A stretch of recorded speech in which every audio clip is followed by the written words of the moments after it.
Hi, my name is Bartymko. My student ID number is 309-2835. This is for the NFDN2003 OP01. And this video is for opening a sterile field. So we're going to pick a surface to do our sterile field on. That surface is going to be waist height. It's also going to be somewhere where we can easily access it and access the patient. This should not be a surface that you're going to end up turning your back to because you need to have all eyes on your sterile field at all times. Anytime you do turn your back on this field or your sterile field is out of sight, it's considered contaminated and you'll have to start all over again.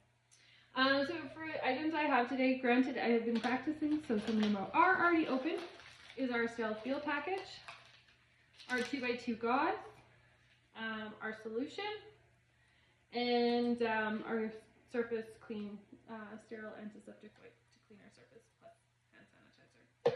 So before we get started, let's clean our surface. We're going to use that antiseptic wipe. We're going to clean this surface before we apply or open our sterile field package. So we're going to give this counter a good wipe.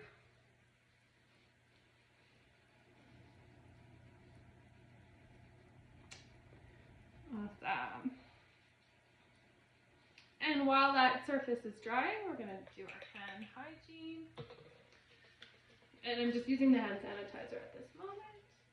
So we're just going to make sure we get in between the fingers, back of the hands, back of the palms, individual fingers,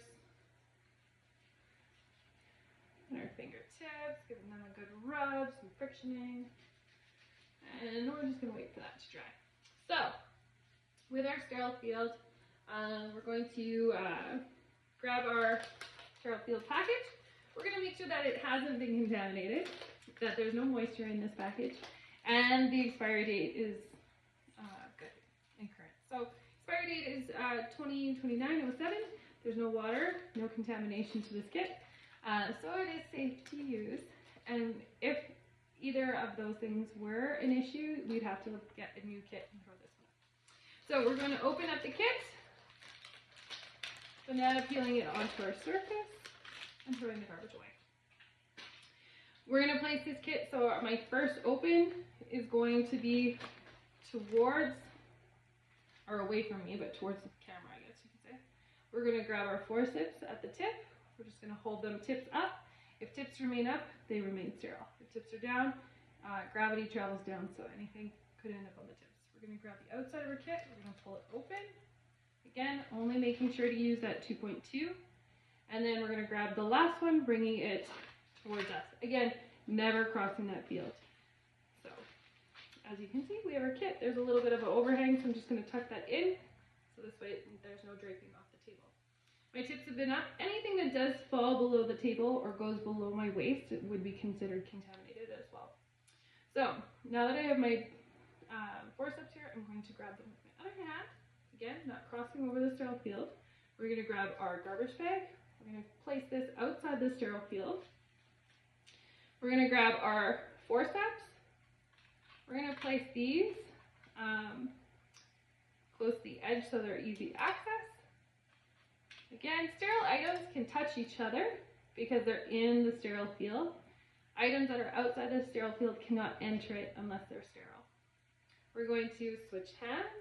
Again, making sure we don't cross over top. We're going to grab our gauze. Again, we're going to move that out. All the time, keeping everything inside the sterile field. And then our drape, we can also take that out. So this is a drape. We can take that guy, pop him right here too. So then we have our tray, which I'm just going to move to a little bit closer to me so I don't spill. These forceps here we're going to put into our sterile field because they are sterile on the tips, just not where my fingers have been. So we're going to cross again. We're going to bring them down. Again, keeping them at that 2.5 centimeters, and the remaining tips are going to be inside the field. We are going to grab our 2.2 gauze. We're going to open it outside the field, so if there is any dust or anything on it, we're not going to be spreading that onto our field. And then we're just going to butterfly that, and we're just going to drop it into our field. So that would be a safe way to add add something into the field. Again, no contamination. We're going to take this, just pop it in the garbage. Again, now we're going to grab our sterile solution. This solution is just sodium chloride. There's no contamination. The expiry date's good. I can see there's nothing in it. I'm just going to hold it so the label's against my palm. So when I do add it into the sterile field, if I do drip or anything, it's not going to affect my label. This product can only be used within 24 hours, so you do need to label, date, and time this.